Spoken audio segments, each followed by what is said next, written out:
arbareadio.com की प्रस्तुति भारतीय इतिहास। वैदिक सभ्यता, वैदिक काल। प्राचीन भारतीय सभ्यता का प्रारंभ वैदिक काल से माना जाता है। इस सभ्यता के निर्माता आर्य थे। आज तक ये निश्चित नहीं हो पाया है कि आर्य कौन थे, कहाँ से आए थे अथवा भारत उनका मूल निवास स्थान था या नहीं। लगभग 2000 ईसा पूर्व में भारत में आर्य सभ्यता का विकास हुआ। उनके मुख्य व्यवसाय पशुपालन और कृषि थे। उन्हें नगर संस्कृति का कोई अनुभव नहीं था। वे प्रकृति की शक्तियों, वर्षा एवं विद्युत के देवता इंद्र, वायु के देवता और सूर्य की पूजा करते थे। इनका विश्वास था कि ये देवता समय पर वर्षा करते हैं, उनकी फसलों को पकाते हैं और शत्रुओं को पराजित करने में उनकी सहायता करते हैं। इन देवताओं की प्रशंसा में लिखे हुए सूक्तों का संग्रह ऋग्वेद में है। ऋग्वेद के सूक्तों की रचना सिंधु नदी के तट पर हुई। पंजाब से वे पूर्व की ओर बढ़े और गंगा की घाटी में फैल गए। फिर वे दक्षिण और विंध्याचल तक पहुंच गए। इसके बाद वे भारत के अन्य भागों में फैले। उन्होंने यहाँ अनार्यों से वैवाहिक संबंध स्थापित किए। इस प्रकार जिस भारतीय संस्कृति का विकास हुआ उसमें आर्य व अनार्य संस्कृति का समन्वय हुआ। आर्य प्रारंभ में छोटे छोटे जनपदों में बंटे हुए थे जो आपस में लड़ते रहते थे। कालांतर में छोटे छोटे से राज्य स्थापित हो गए। इनमें कुछ में राजा और कुछ में अभिजात्य वर्ग के व्यक्ति शासन चलाते थे। 6वीं सदी ईस्वी पूर्व में ये राज्य बड़े राज्यों में परिणत हो गए। इनमें कुछ राज्य और कुछ गणराज्य थे। ये 16 राज्य महाजनपद कहलाते थे। इस समय मगध का प्रदेश महत्वपूर्ण हो गया। कुछ समय पश्चात मगध इतना शक्तिशाली हो गया कि उसने साम्राज्य का रूप धारण कर लिया। इसी समय ईरानियों ने भारत पर आक्रमण कर कुछ स्थानों पर साम्राज्य स्थापित कर लिया। फलस्वरूप इन दोनों देशों में घनिष्ठ राजनैतिक व सांस्कृतिक संबंध स्थापित हो गए। साम्राज्यों की स्थिति। मगध के राजा बिंबिसार और अजातशत्रु ने अपनी शक्ति बढ़ाने के लिए अन्य राज्यों से संघर्ष किया और 4वीं सदी ईस्वी पूर्व में नंद वंश ने मगध में राज किया। उनकी राजधानी पाटलिपुत्र थी, जिसे आजकल पटना कहते हैं। 4वीं सदी ईस्वी पूर्व अंतिम चरण में नंद वंश के राजाओं ने मगध पर शासन किया। उस समय एक तो सिकंदर के आक्रमण के कारण छोटे छोटे राज्यों की शक्ति कम हो गई थी, दूसरी ईरानी साम्राज्य का पतन हो गया था। चंद्रगुप्त मौर्य ने इस अव्यवस्थित परिस्थिति का लाभ उठाया और अपने मंत्री कौटिल्य की सहायता से भारत में पहले बड़े साम्राज्य की स्थापना की। चंद्रगुप्त मौर्य तथा अशोक के शासनकाल में सुदूर दक्षिण भाग के सिवाय लगभग संपूर्ण भारत मौर्य साम्राज्य के अंतर्गत आ गया। सिकंदर के उत्तराधिकारी सेल्यूकस की पराजय के पश्चात एरिया, आर्कोशिया और परोपनिषद के प्रदेश मौर्य साम्राज्य के अंग बन गए। मौर्य साम्राज्य का अधिकतम विस्तार मानचित्र में दिखाया गया है। मौर्य काल 322 से 184 ईस्वी पूर्व में भारतीय जनता के सामाजिक, आर्थिक और सांस्कृतिक जीवन में अनेक महत्वपूर्ण परिवर्तन हुए। बौद्ध धर्म, जिसका उदय पहले ही हो गया था, इस काल में सर्वत्र फैला। यही इस काल की सबसे महत्वपूर्ण घटना थी। अशोक के राज्यकाल के पश्चात साम्राज्य का पतन होने लगा। इस समय बहुत छोटे छोटे राज्य स्थापित हो गए और विदेशियों के आक्रमण हुए। विदेशियों में सबसे पहले यूनानियों के आक्रमण हुए, जो वैक्टिया के शासक थे। यूनानियों ने पंजाब और सिंधु के कुछ भागों पर अपना अधिकार कर लिया। यूनानी संपर्क का भारतीय संस्कृति पर स्थायी प्रभाव पड़ा। कला में गंधार शैली का विकास उसी संपर्क का परिणाम था। इस युग का सबसे महान यूनानी राजा मिनेंडर या मिलिंद था। उसने 2री सदी ईस्वी पूर्व में राज किया। वो बौद्ध धर्म का अनुयायी हो गया।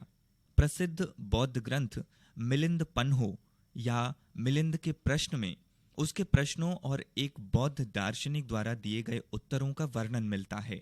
यूनानियों के आक्रमण के बाद शकों के आक्रमण हुए, जिन्होंने बैक्ट्रिया के यूनानी राज्य को समाप्त कर पश्चिम भारत में मालवा तक अधिकार कर लिया। उनका एक राजा रुद्र दामन था, जिसने सौराष्ट्र में सिंचाई के लिए महत्वपूर्ण व्यवस्था की। दूसरे आक्रमणकारियों की भांति शकों ने भी यहाँ की संस्कृति को अपना लिया। मध्य एशिया के आने वाले आक्रमणकारियों में कुषाण भी थे, जो ईसा की पहली सदी में आए थे। कुषाण राजाओं में सबसे महान कनिष्क था। कुछ इतिहासकारों का मत है कि 78 ईस्वी पूर्व उसी समय शक संवत का प्रारंभ हुआ। कनिष्क ने भारत के मध्य एशिया तक फैले हुए अपने विस्तृत साम्राज्य में पुरुषपुर या पेशावर को राजधानी बनाकर लगभग 40 वर्ष तक राज्य किया। कनिष्क के साम्राज्य के परिणाम स्वरूप ईरान, यूनान और रोम की संस्कृतियों के कुछ तत्व भारतीय संस्कृति के अंग बन गए। इसके कारण भारत और अन्य देशों के साथ होने वाले व्यापार को भी प्रोत्साहन मिला। कनिष्क ने बौद्ध धर्म की महायान शाखा के प्रसार में योगदान दिया, जिससे बौद्ध धर्म का मध्य एशिया में प्रचार हुआ और वहां से ये चीन, कोरिया और जापान तक पहुंच गया। तीसरी सदी में कुषाण साम्राज्य का पतन हो गया। ईसा पूर्व तीसरी शताब्दी के दौरान दक्षिण भारत में 3 राज्य थे। पांड्य अपनी राजधानी मदुरा से भारत के सुदूर दक्षिण और दक्षिण पूर्व भागों में शासन करते थे। चोल कारोमंडल तट पर शासन करते थे। वर्तमान केरल के अधिकांश भाग में चेरों का शासन था। दक्कन और मध्य भारत में मौर्यों के बाद सबसे महत्वपूर्ण शासन सातवाहनों का था। गौतमी पुत्र शातकर्णी के राज्यकाल में सातवाहन काल की सांस्कृतिक परंपराएं राष्ट्रकूटों, चालुक्यों और पल्लवों के राज्यकाल तक चलती रहीं। पल्लव राज्य की स्थापना तीसरी सदी में हुई। उसकी राजधानी कांची थी। इसी काल में उड़ीसा, जिसे कलिंग कहते थे, में खारवेल नाम का शक्तिशाली राजा हुआ। इन राज्यों में भारत की सांस्कृतिक एकता का विकास हुआ। इस समय कांची सांस्कृतिक शिक्षा तथा बौद्ध और जैन धर्म का मुख्य केंद्र था। अजंता एलोरा के गुफा, मंदिरों और चित्रों का बनाना भी सातवाहन काल में प्रारंभ हुआ। इन राज्यों ने रोम के साम्राज्य, दक्षिण पूर्व एशिया, पश्चिमी एशिया और चीन के साथ व्यापारिक संबंधों का भी विकास किया। इस काल में विदेशी व्यापार का भारतीयों के आर्थिक जीवन पर महत्वपूर्ण प्रभाव पड़ा। चेन्नई के निकट आरिकमेडु व्यापार का केंद्र था। वहीं जो उत्खनन हुए हैं उनसे प्राचीन काल में भारत और रोम के व्यापारिक संबंधों पर पर्याप्त प्रकाश पड़ा है। दक्षिण पूर्व एशियाई देशों के साथ व्यापार के परिणाम स्वरूप वहां अनेक भारतीय बस्तियां भी बनी, जिन्होंने उन देशों के राजनीतिक और सांस्कृतिक विकास में महत्वपूर्ण भूमिका अदा की। जब दक्षिण भारत में ये विकास हो रहा था, उस समय उत्तर भारत में महत्वपूर्ण परिवर्तन हो रहे थे। 4वीं शताब्दी के प्रारंभ में चंद्रगुप्त प्रथम ने मगध में गुप्त साम्राज्य की स्थापना की। उसके पुत्र समुद्रगुप्त ने समस्त भारत पर आक्रमण किया और अपना प्रभुत्व स्थापित करने के लिए अश्वमेध यज्ञ किया। उसके उत्तराधिकारी चंद्रगुप्त द्वितीय ने और विजय प्राप्त की। स्कंदगुप्त के राज्य के पश्चात गुप्त साम्राज्य का पतन होने लगा। यद्यपि गुप्त साम्राज्य इतना विस्तृत न था जितना कि मौर्य साम्राज्य, तथापि गुप्त काल में प्राचीन भारतीय संस्कृति अपने चरमोत्कर्ष पर पहुंच गई थी। गुप्त साम्राज्य के पतन के प्रमुख कारण 5वीं शताब्दी में हूणों के आक्रमण थे। 6ठी शताब्दी के आते आते ये राज्य समाप्त हो चुका था। गुप्त साम्राज्य के पतन के पश्चात भारत फिर छोटे छोटे राज्यों में बंट गया, जो सर्वशक्तिशाली बनने के लिए आपस में लड़ते थे। दिल्ली के निकट थानेश्वर के राजा हर्ष ने उत्तर भारत के बड़े भाग पर अधिकार करके इसे संगठित कर लिया, किंतु वो दक्षिण के चालुक्य राजाओं को परास्त न कर सका। हर्ष की मृत्यु के पश्चात उत्तर भारत में अनेक छोटे छोटे राजपूत राज्य स्थापित हो गए। यद्यपि गुप्त राजाओं के बाद अनेक छोटे छोटे निर्बल राज्य स्थापित हुए, तथापि इस काल में भी सांस्कृतिक उन्नति होती रही। प्राचीन भारत में प्रशासन। वैदिक काल में अधिकतर राज्यों में राजतंत्र प्रणाली थी, किंतु राजा निरंकुश शासक नहीं होता था, क्योंकि राज्य का स्वरूप अब भी जनतांत्रिक था। जब राज्य बड़े हो गए तो राजा की शक्ति भी बढ़ गई, किंतु वो निरंकुश नहीं हुआ। राजा धर्म का सेवक समझा जाता था। धर्म का अभिप्राय उन सभी नियमों से था जिनका मूल स्रोत ईश्वरीय समझा जाता था और जो रीति रिवाजों और परंपराओं पर आधारित होते थे। जब साम्राज्य की स्थापना हुई, भारत की राजनीतिक व्यवस्था में कई महत्वपूर्ण परिवर्तन हुए। गणराज्यों में पहले अभिजात वर्ग के व्यक्ति शासन चलाते थे। ये गणराज्य साम्राज्यों के युग में नष्ट हो गए। राजा की शक्ति और विशेषाधिकार में वृद्धि हो गई। वो शासन का सर्वोच्च अधिकारी था और समस्त शासन पद्धति का स्वयं संचालन करता था। राज्य के उच्च पदाधिकारियों की नियुक्ति भी वो स्वयं ही करता था।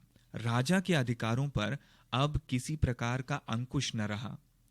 इसी काल में संसार के विजेता अर्थात चक्रवर्ती राजा का आदर्श भी विकसित हुआ।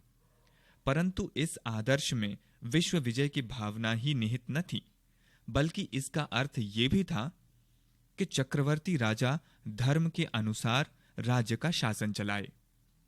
मौर्य काल में लगभग समस्त भारत का शासन एक राजा चलाता था। प्रांतों में जो राज्यपाल शासन चलाते थे वे साधारणतः राजकुमार होते थे। राज्यपाल की सहायता के लिए उनके अधिकारियों का अधिक्रम था। राज्य का उद्देश्य साम्राज्य की रक्षा के लिए सुव्यवस्थित शासन चलाना ही न था, अपितु समाज कल्याण के कार्य करना भी था। चाणक्य के अर्थशास्त्र में राजा का जो आदर्श स्वरूप बताया गया है, उसके अनुसार प्रजा के सुख में राजा का सुख और प्रजा के कल्याण में राजा का कल्याण निहित है। कुषाणों का राज्य विस्तृत था। उन्होंने ऐसी शासन व्यवस्था विकसित की जिसमें प्रांतों की प्रायः स्वायत्त इकाइयां थीं। वे प्रांत मिलकर एक संघीय राज्य बनाते थे, जिसमें केंद्र की शक्ति बहुत कम हो गई। कुषाण राजा अपने को राजाधिराज कहते थे। सातवाहन राज्य में मौर्यों की केंद्र प्रधान शासन पद्धति चलती रही, क्योंकि उनके प्रदेश पहले मौर्य साम्राज्य के अंग रह चुके थे। गुप्त शासन पद्धति प्रांतों के माध्यम से पूर्णतया सुव्यवस्थित थी। राजवंशों में बार बार परिवर्तनों से ऊपरी प्रशासनिक व्यवस्था प्रभावित हुई, परंतु गांव का प्रशासन ज्यों का त्यों बना रहा।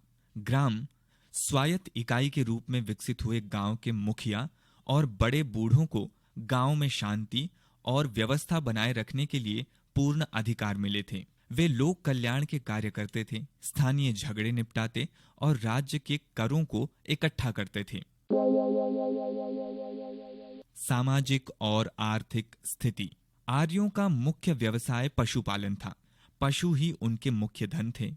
मनुष्यों का मूल्य भी पशुओं में आंका जाता था, किंतु धीरे धीरे कृषि महत्वपूर्ण व्यवसाय हो गया। वस्तुतः ज्यों-ज्यों वे गंगा की घाटी में फैले, त्यों-त्यों उस क्षेत्र में कृषि का विस्तार हुआ। विस्तृत जंगलों को काटकर साफ किया गया। लोहे के उपयोग ने भूमि को खेती योग्य बना दिया। कृषि के साथ साथ अन्य व्यवसायों का भी विकास हुआ। गांव की जमीन और अर्थतंत्र में बढ़ई का कार्य विशेष महत्वपूर्ण था, इसलिए बढ़ई का बड़ा आदर किया जाता था। तांबे, कांसे और लोहे का काम करने वाले का भी बहुत महत्व था। कुम्हार, चमड़ा रंगने वाले, जुलाहे आदि अन्य बहुत से कारीगर भी गांव में रहते थे। जब इन व्यवसायों का विकास हुआ तो कुछ व्यक्ति इन कामों में दूसरों की अपेक्षा अधिक कुशल हो गए और उनकी बनाई गई वस्तुओं की मांग गांव से बाहर भी होने लगी। इस प्रकार व्यापार का प्रारंभ हुआ। 600 ईस्वी पूर्व के लगभग व्यापार और उद्योग के केंद्र के पास अनेक नगर स्थापित हुए। इनमें से कुछ राजगृह चंपा, काशी, कौशाम्बी, तक्षशिला, भूग, कच्छ और वैशाली थे। ईरानी, यूनानी और अन्य विदेशियों के आक्रमण के फलस्वरूप पश्चिमी देशों और मध्य एशिया के साथ भारत के व्यापार में वृद्धि हुई।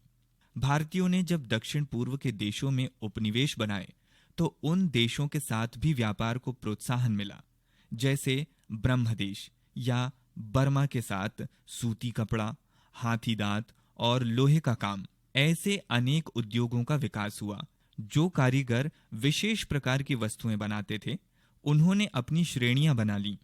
ये श्रेणियां कालांतर में उपजातियां बन गईं। बाद में दक्षिण भारत के राज्यों और रोम साम्राज्य के बीच व्यापारिक संबंधों का विकास हुआ।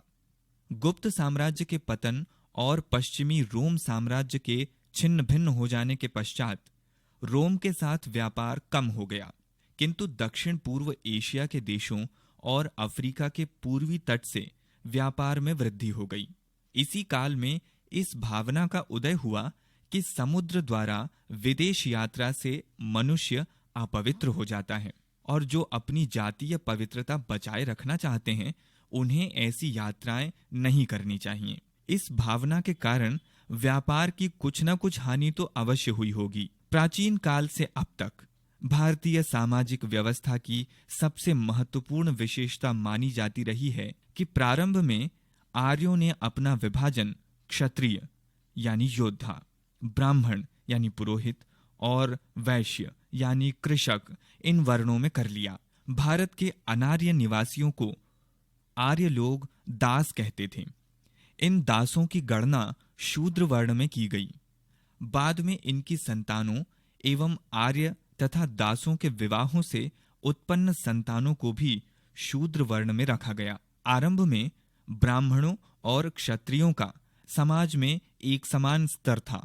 बाद में जैसे जैसे कर्मकांड का महत्व बढ़ा, कर्मकांड करने वाले ब्राह्मणों का भी समाज में स्तर ऊंचा होता गया।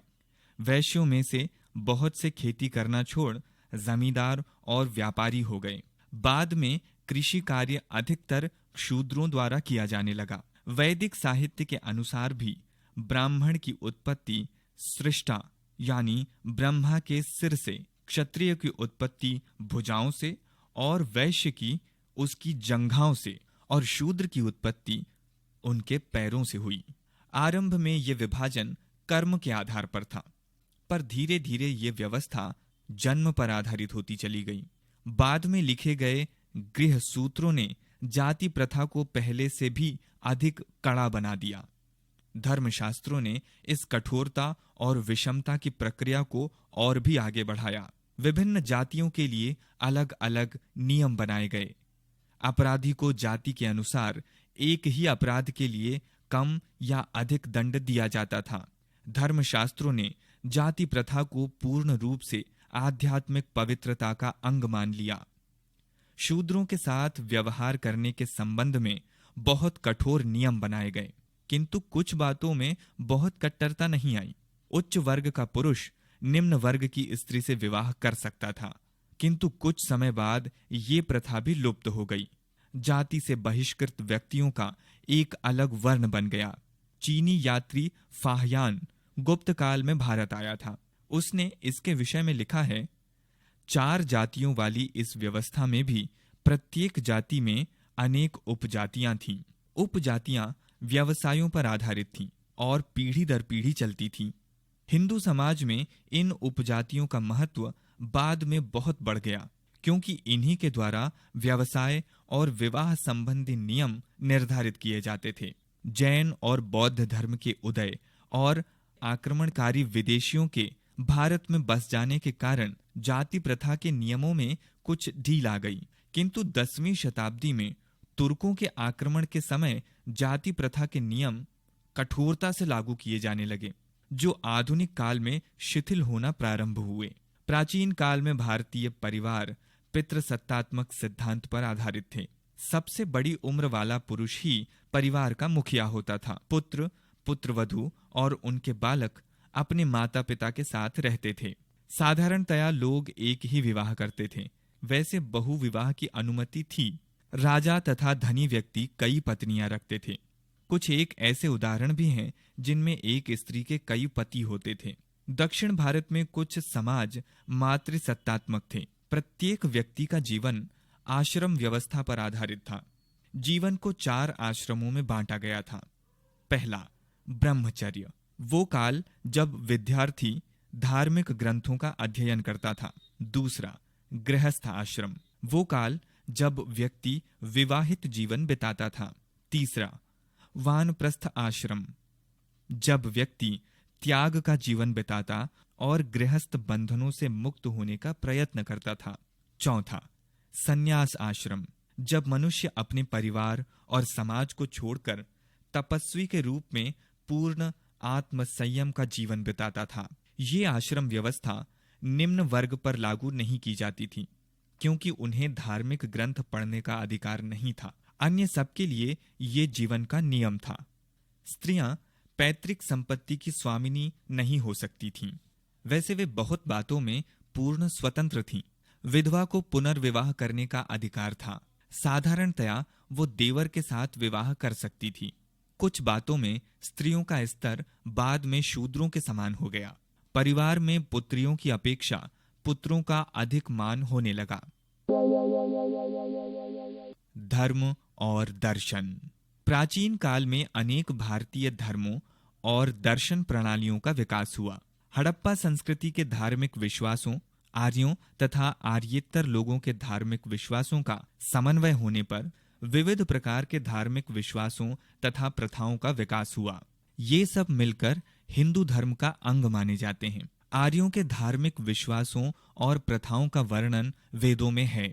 प्रकृति के विभिन्न रूपों को देवता मानकर पूजा जाता था, किंतु कोई मंदिर नहीं थे। देवताओं को प्रसन्न करने के लिए आर्य यज्ञ करते थे। यज्ञ के दौरान लिए जाने वाले कर्मकांड की जटिल प्रणाली का विकास हुआ। इस काल में दर्शन के विभिन्न शाखाओं का भी उद्भव हुआ। इनमें से वेदांत, मीमांसा, सांख्य, योग, न्याय और वैशेविक नामक कालक्रम से भारतीय दर्शन की 6 शाखाएं बन गईं।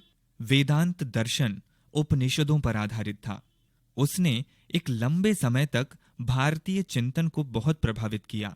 उसने अनेक सूक्ष्म विचारों का विवेचन किया, जो विश्व के स्वरूप, आत्मा के अस्तित्व और विश्व और आत्मा के संबंधों के बारे में थे। भारतीय दर्शन की कुछ शाखाएं अनीश्वरवादी भी थीं। महाराज अग्रसेन की विचारधारा। महाभारत काल में महाराजा अग्रसेन ने समाज को बहुत अधिक प्रभावित किया। महाभारत युद्ध के पश्चात जब संपूर्ण भारत राजनैतिक और सामाजिक दृष्टि से अस्त व्यस्त था, ऐसी परिस्थिति में महाराजा अग्रसेन ने अपनी दूरदृष्टि, दृढ़ता और मानवीय सहृदयता के द्वारा राजनैतिक समाज और सामाजिक व्यवस्था निर्मित करने का सफल प्रयास किया। महाराजा अग्रसेन ने हरियाणा राज्य में अग्रोहा गणराज्य की स्थापना की। इनके शासनकाल के बारे में ऐतिहासिक साक्ष्य तो मिलते नहीं हैं, लेकिन जनश्रुतियां, किंवदंतियां तथा पुरातात्विक अवशेषों के आधार पर पूर्व उत्तरी भारत के राजस्थान राज्य का प्रतापनगर गणराज्य के राजा धनपाल की 6ठी पीढ़ी में राजा वल्लभ सेन के घर इनका जन्म हुआ था। इसी खुशी में राजा वल्लभ सेन ने यमुना नदी किनारे अग्रपुर नामक एक नए नगर की स्थापना की, जो आज आगरा के नाम से प्रसिद्ध है। महाराजा अग्रसेन की माता विदर्भ की राजकुमारी थीं, जिनका नाम भागवती देवी था। महाराजा अग्रसेन के माता पिता भगवान आशुतोष यानी शिव के परम भक्त थे।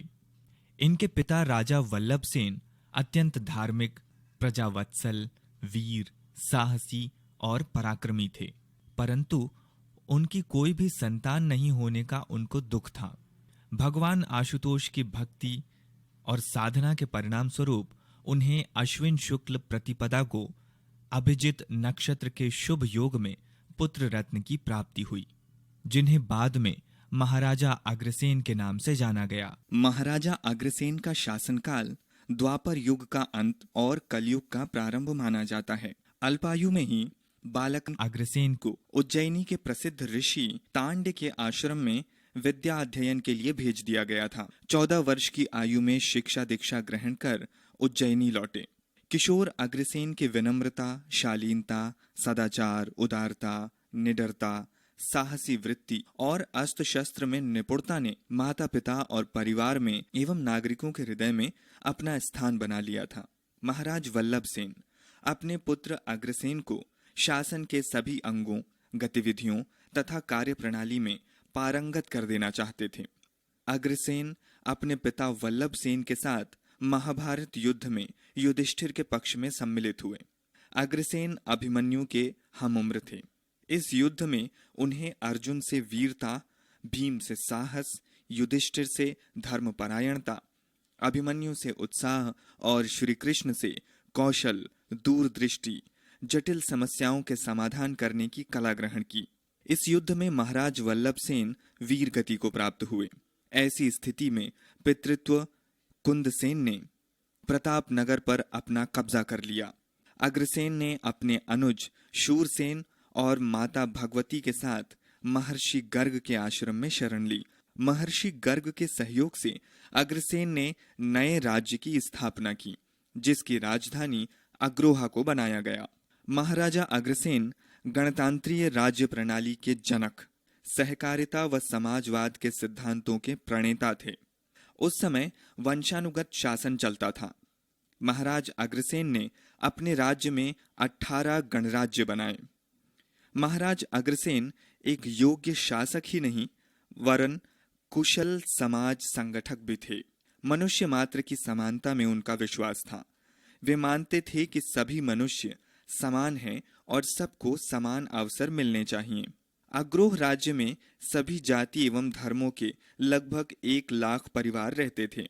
सभी को अपना अपना धर्म पालन करने एवं उनकी उपासना की पूर्ण स्वतंत्रता थी। उनके राज्य में न बेकारी थी, न ही बेरोजगारी थी, न कोई गरीब था, न कोई दुखी।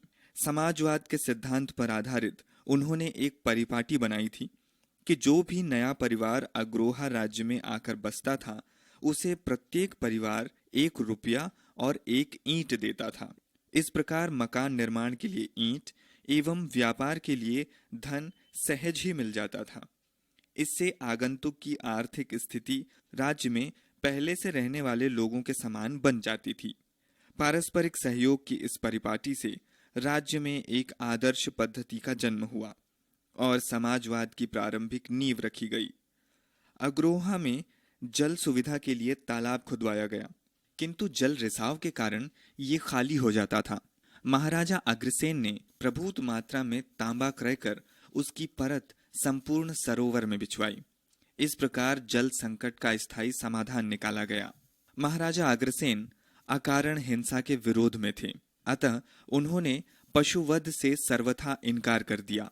अग्रसेन ने स्पष्ट ये कह दिया कि पशु बलि हिंसा है, त्याज्य कर्म है। उनका स्पष्ट मत था कि यज्ञादि सारे आयोजन प्राणी मात्र के कल्याण के लिए हैं और हम कर्मकांड को निमित्त बनाकर हिंसा करेंगे तो शेष समाज उसी को आदर्श मानकर अति हिंसक बन जाएगा। अंत में बिना पशु बलि के पूर्णाहुति दी गई। दूसरी ओर आत्मरक्षा या राष्ट्र रक्षा के लिए शस्त्र उठाना अग्रसेन ने स्वीकार किया तथा सभी के लिए सैन्य शिक्षण, शस्त्र शिक्षण अनिवार्य कर दिया। महाराजा अग्रसेन ने अपने शासनकाल में सामाजिक समानता, आर्थिक समानता, शांति, सद्भाव को महत्व दिया। वे अग्रवाल जाति के प्रवर्तक थे, लेकिन उन्होंने जाति और धर्म से परे होकर एक जन कल्याणकारी शासन व्यवस्था कायम की। इस तरह से वे जनहित और बंधुत्व की प्रेरणा के अग्रणी स्रोत हैं। अपने 18 पुत्रों के साथ सुखपूर्वक शासन करते हुए अपने ज्येष्ठ पुत्र विभु का राज्याभिषेक करके तीर्थ यात्रा पर चले गए और अपने जीवन के अंतिम 10 वर्ष तीर्थ स्थानों पर बिताए। 6ठी सदी ईसा पूर्व धार्मिक जागृति। ईसा पूर्व 6ठी शताब्दी के आसपास नई चिंतन धाराओं ने जन्म लिया। ये चिंतन यज्ञ और वैदिक धर्म के कर्मकांडों के विरुद्ध थे, क्योंकि वैदिक कर्मकांड में अब पहले जैसी सादगी नहीं रह गई थी। इस युग में जैन धर्म और बौद्ध धर्म सशक्त और प्रमुख धर्मों के रूप में विकसित हुए। भारतीय संस्कृति के विकास में इनकी महत्वपूर्ण भूमिका रही। जैन धर्म। जैन धर्म के आदि तीर्थंकर भगवान ऋषभदेव थे।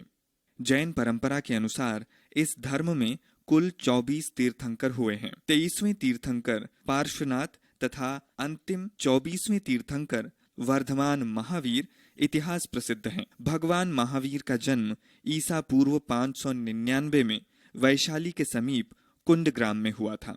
महावीर ने 5 महाव्रतों का पालन करने पर जोर दिया। पहला अहिंसा, दूसरा सत्य, तीसरा अस्तेय, चौथा ब्रह्मचर्य और 5वां अपरिग्रह। जैन धर्म के अनुसार प्रत्येक पदार्थ में चाहे वो पत्थर हो, वृक्ष हो, मनुष्य हो या पशु हो, सब में आत्मा विद्यमान है। इसी कारण इस धर्म में अहिंसा पर अधिक बल दिया गया है। जीव मात्र को किसी प्रकार का कष्ट न होना ही सच्ची अहिंसा माना गया है। सम्यक दर्शन, सम्यक ज्ञान और सम्यक चरित्र को जैन धर्म में त्रिरत्न कहा गया है। उन्होंने सदाचार तथा सद्व्यवहार पर जोर दिया है। महावीर के निर्वाण के कई वर्षों बाद जैनों में दो समुदाय, एक दिगंबर और दूसरा श्वेतांबर हो गए। मोक्ष प्राप्त करने के लिए साधु को वस्त्रों का भी परित्याग कर पूर्ण अपरिग्रही होना आवश्यक है। इस मत के मानने वाले दिगंबर कहलाए। श्वेत वस्त्र धारण करने पर भी साधु मुक्त हो सकता है। इस मत के अनुयायी श्वेतांबर कहे गए। आज भी श्वेतांबर मुनि श्वेत वस्त्र धारण करते हैं, जबकि दिगंबर परंपरा के तीर्थंकों की मूर्तियां वस्त्र रहित होती हैं। बौद्ध धर्म। ईसा पूर्व 6ठी शताब्दी में महान धर्म संस्थापक भगवान गौतम बुद्ध भी हुए। वे बौद्ध धर्म के प्रवर्तक थे। उनकी जीवन कथा गाथाओं, धार्मिक साहित्य ग्रंथों और चित्रों और मूर्तियों में मिलती है। बुद्ध ने 4 आर्य सत्यों का उपदेश दिया। पहला दुख है, दूसरा दुखों का समुदाय, तीसरा दुखों का कारण तृष्णा है और चौथा दुखों से बचने का उपाय है। दुख निरोधागामिनी प्रतिपदा अर्थात तृष्णा का वश में करना। आवागमन के बंधन से मुक्ति या दुख की समाप्ति के लिए मनुष्य को सद्मार्ग से परिचित होना चाहिए, जिसे उन्होंने अष्टांगिक मार्ग कहा है। इसमें 8 बातें सम्मिलित हैं। पहला सम्यक दृष्टि, दूसरा सम्यक संकल्प, तीसरा सम्यक वाक, चौथा सम्यक कर्म, पांचवा सम्यक आजीव, छठवां सम्यक व्यायाम यानी श्रम, सातवां सम्यक स्मृति और आठवां सम्यक समाधि। बुद्ध ने मध्यम वर्ग के महत्व पर बल दिया। उनके अनुसार पवित्र जीवन बिताने के लिए मनुष्य को दोनों प्रकार की अति से बचना चाहिए। न तो उग्र तप करना चाहिए और न ही सांसारिक सुखों में लगे रहना चाहिए। महावीर की भांति बुद्ध ने भी अहिंसा का उपदेश दिया, किंतु उन्होंने इस पर इतना बल नहीं दिया जितना महावीर ने दिया था। बुद्ध ने वेदों को प्रमाण नहीं माना और जाति प्रथा पर आधारित सामाजिक विषमताओं को स्वीकार नहीं किया। उनके अनुसार कोई भी व्यक्ति संघ में शामिल हो सकता है।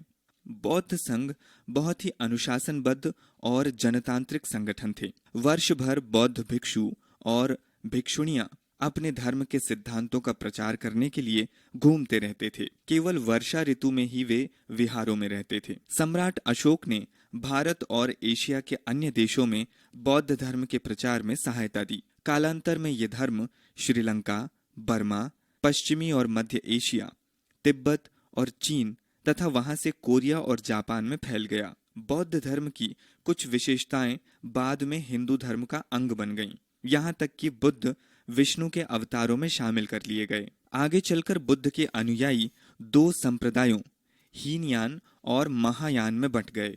हीनयान संप्रदाय ने अष्टांगिक मार्ग के प्रत्यक्ष अनुसरण द्वारा व्यक्ति के निर्वाण पर बल दिया। दूसरी ओर महायान संप्रदाय ने बुद्ध की पूजा ईश्वर के रूप में शुरू कर दी और इस बात पर बल दिया कि न सिर्फ भिक्षु और भिक्षुणियां बल्कि सभी लोग निर्वाण प्राप्त कर सकते हैं। बुद्ध की मूर्ति पूजा शुरू होने से भारतीय मूर्ति कला का बहुत विकास हुआ। गुप्त काल तक वैदिक काल की तुलना में धार्मिक संस्थानों और आचरणों में काफी परिवर्तन हो चुका था। ब्राह्मण धर्म के अत्यंत महत्वपूर्ण पहलू थे देवत्रयी या त्रिमूर्ति। इस देवत्रयी में ब्रह्मा संसार का सृष्टा, विष्णु रक्षक और शिव संहार करता थे। ब्राह्मण धर्म अब वैष्णव, शैव और शाक्त 3 संप्रदायों में बंट गया। कृष्ण पूजा विकसित होने लगी। कृष्ण का विष्णु के साथ तादात्म्य स्थापित हो गया। कुछ क्षेत्रों में लोग मातृदेवी के भी उपासक बने रहे। मातृदेवी की पूजा हड़प्पा काल में आरंभ हुई। बाद में इस देवी की पूजा शक्ति के कल्याणकारी रूप में उमा, भवानी, अन्नपूर्णा तथा पाप नाशनी रूप में काली, कराली, चामुंडा, चंडी आदि नाम से होने लगी। ब्राह्मण धर्म उच्चतम सार्वभौम आत्मा, ईश्वर या परम ब्रह्म के अस्तित्व की बात बतलाता है, परंतु वो प्रत्येक उपासक को वो जिस रूप में चाहे ईश्वर की पूजा करने की छूट देता है। इस प्रकार ब्राह्मण धर्म एक देववादी धर्म है। ब्राह्मण धर्म के अनुसार मानव जीवन के 3 मुख्य लक्ष्य हैं। पहला लक्ष्य धर्म है। धर्म से अभिप्राय गुण से है, जो अच्छे कर्मों का स्रोत है। दूसरा लक्ष्य अर्थ है। अर्थ से अभिप्राय उन सभी नैतिक व जीवनोपयोगी वस्तुओं का संग्रह है जो धार्मिक ग्रंथ का अनुसरण करके प्राप्त की गई हों। तीसरा लक्ष्य काम है।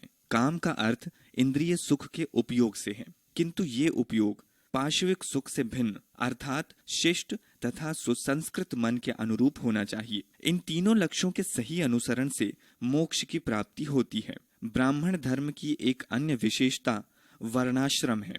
इसके अनुसार प्रत्येक व्यक्ति को वर्ण विधान का पालन करना चाहिए और विभिन्न आश्रमों के लिए निर्दिष्ट कर्तव्यों का पालन करना चाहिए। 4 वर्ण और 4 आश्रम क्रमशः समाज के सैद्धांतिक विभाजन और जीवन की आदर्श व्यवस्था रूप में माने गए हैं। ब्राह्मण धर्म कभी एक रूप, स्थिर और अपरिवर्तनशील नहीं रहा है। वो अपने को बदलती हुई परिस्थितियों और जीवन दशाओं के अनुरूप ढालने में समर्थ हुआ है। अपने विविध सिद्धांतों और कर्मकांडों के कारण ब्राह्मण धर्म ने अनेक संप्रदायों को जन्म दिया। कालक्रम में इन संप्रदायों ने पूजा की अपनी विधि विकसित की, परंतु प्रत्येक समुदाय के सदस्य अपनी व्यवस्था का अनुसरण करते हुए भी दूसरों के विचारों के प्रति सम्मानपूर्ण दृष्टिकोण रखते थे। बौद्ध धर्म की तरह ही वैदिक धर्म की भी कुछ शाखाओं का प्रसार भारत से बाहर, विशेषकर दक्षिण पूर्व एशिया के देशों में हुआ है। धर्म ग्रंथों की संख्या बड़ी है। इसमें सबसे महत्वपूर्ण 4 वेद ऋग्वेद, सामवेद, अथर्ववेद एवं यजुर्वेद हैं। वेदांग, ब्राह्मण तथा उपनिषद भी इसी श्रेणी के ग्रंथ हैं। भगवत गीता भी एक महत्वपूर्ण धर्म ग्रंथ है। हिंदुओं के जीवन शैली पर महाकाव्यों, महाभारत और रामायण धर्मशास्त्रों और पुराणों का भी महत्वपूर्ण प्रभाव है। प्राचीन भारतीयों की सांस्कृतिक उपलब्धियां, भाषा और साहित्य। भारत में आजकल बोली जाने वाली भाषाओं में से अधिकतर अपने मूल रूप में प्राचीन काल में विद्यमान थीं। उन्हें 2 भागों में बांटा जाता है, भारतीय आर्य भाषा तथा द्रविड़ भाषाएं। प्राचीन आर्यों की भाषा संस्कृत थी। कालांतर में ऋग्वेद की संस्कृत में कुछ परिवर्तन हुए। संस्कृत साहित्य की भाषा वैदिक संस्कृत से भिन्न है। संस्कृत के साथ साथ अनेक भाषाओं का विकास हुआ जिन्हें प्राकृत कहते हैं। संस्कृत की अपेक्षा इनकी व्याकरण और ध्वनि अधिक सरल थी। पाली, मगधी, शौरसेनी प्राकृत के विभिन्न रूप हैं जो विभिन्न क्षेत्रों में बोली जाती हैं। प्राचीन संस्कृत साहित्य वेद, उपनिषद और ब्राह्मण ग्रंथों के रूप में मिलता है। इनको मौखिक रूप से ही याद किया जाता है। जैन और बौद्ध धर्म के प्रादुर्भाव के पश्चात प्राकृत भाषाओं की स्थिति में परिवर्तन हुआ। इन धर्मों की मौखिक शिक्षाएं प्राकृत थीं। मौर्य काल में शासन के कार्यों के लिए प्राकृत भाषा का ही प्रयोग किया जाता था। अशोक के अभिलेख में भी प्राकृत भाषा का ही प्रयोग किया गया है। अशोक के अभिलेख ब्राह्मी और खरोष्ठी लिपि में है। भारत के लिए ब्राह्मी लिपि अधिक महत्वपूर्ण है क्योंकि सभी भारतीय लिपियां ब्राह्मी लिपि से निकली हैं।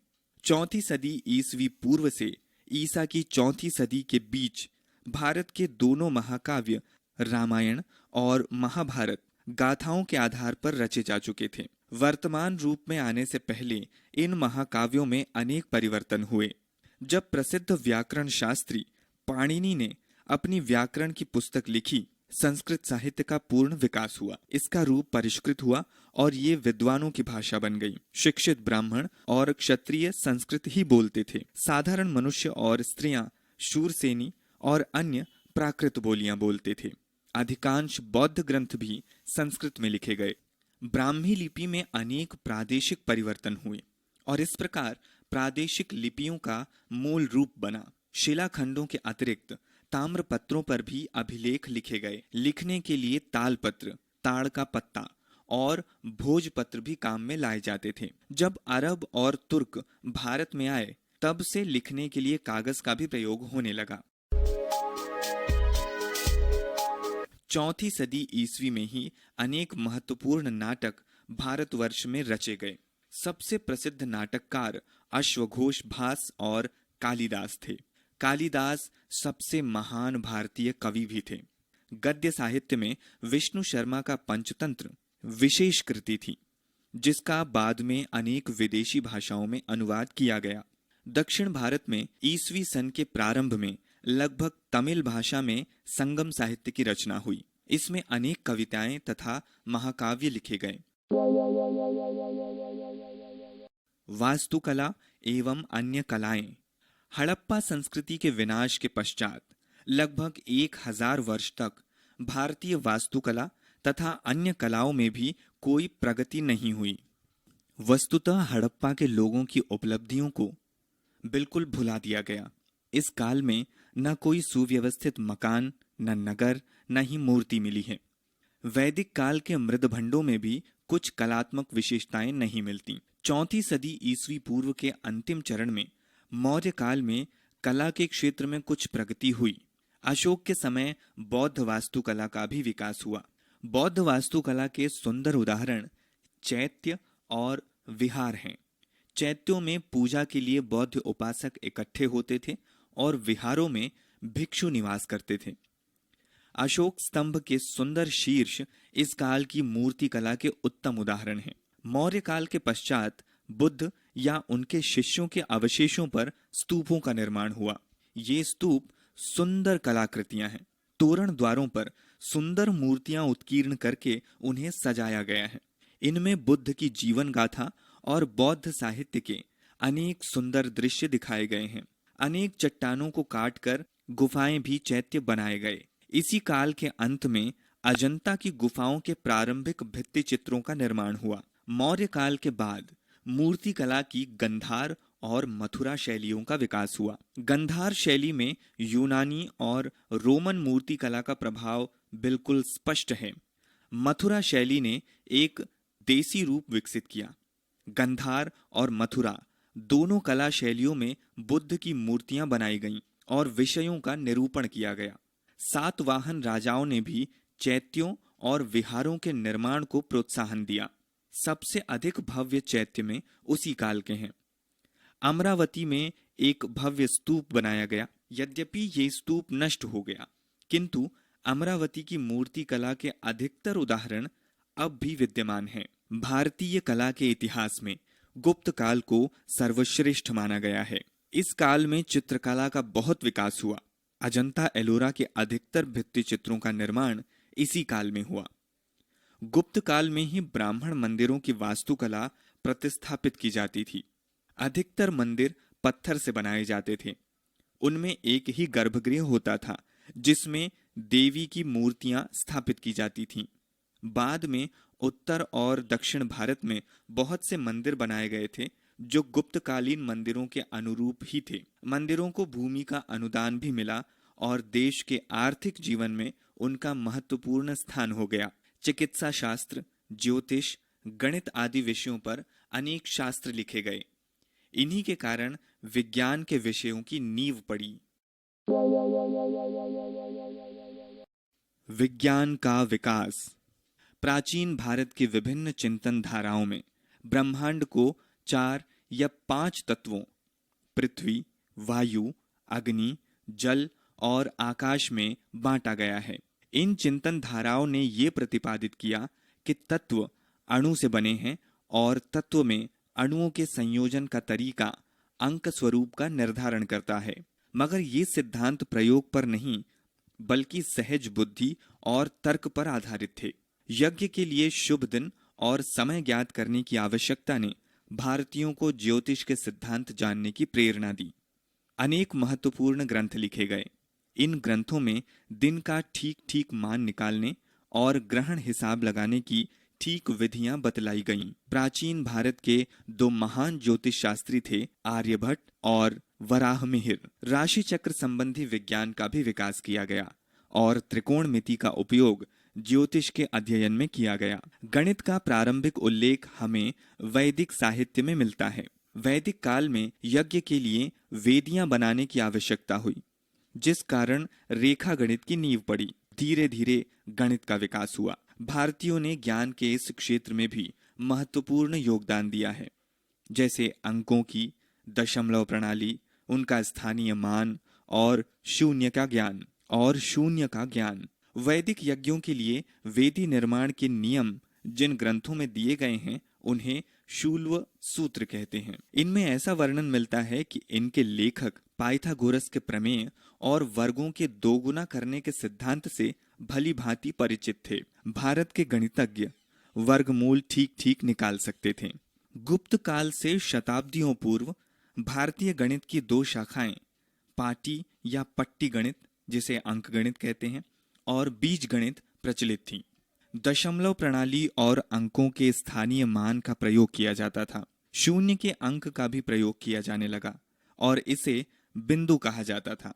चारों वेदों में एक अथर्ववेद में पर्याप्त रूप से रोगों के लक्षण और रोगों का वर्णन मिलता है, किंतु उसमें उनका संबंध नहीं बतलाया गया है। रोगों की औषधियों, जल और जादू के मंत्र से रोगों की चिकित्सा का वर्णन भी अथर्ववेद में मिलता है। यूनानी साहित्य में भारतीय चिकित्सा और औषधियों के नुस्खों का वर्णन मिलता है। ऐसा प्रतीत होता है कि भारतीय चिकित्सा का यूनानी चिकित्सा पर पर्याप्त प्रभाव पड़ा है। प्राचीन काल में भारतीय आयुर्वेद की पर्याप्त उन्नति हो चुकी थी।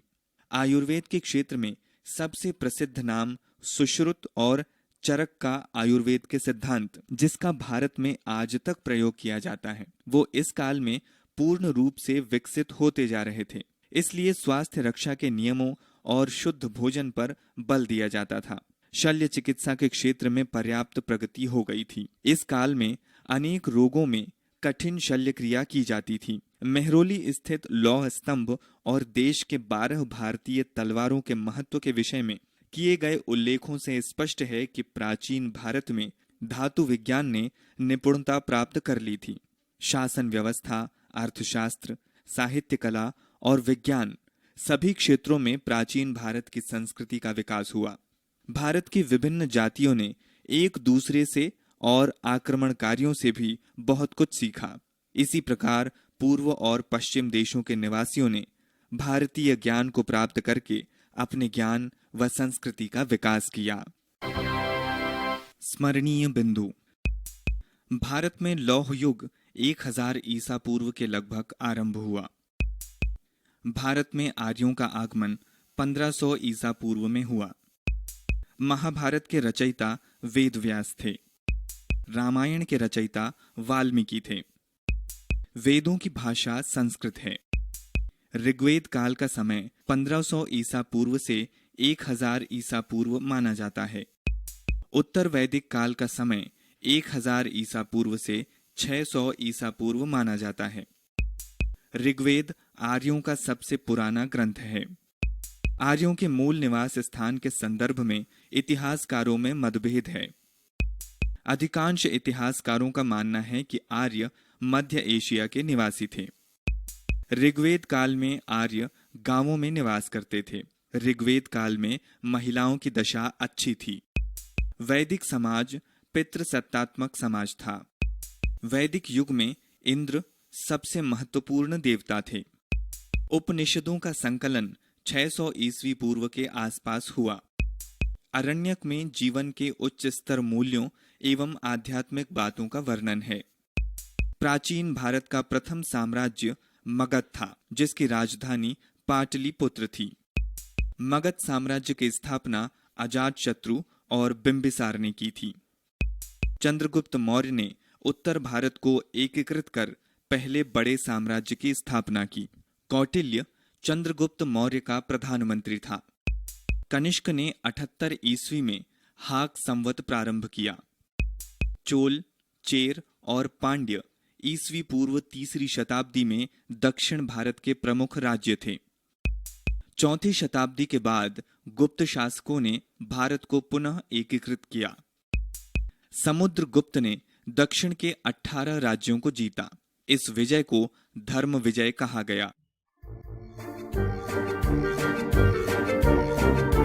arparadio.com की प्रस्तुति इतिहास का अभ्यास।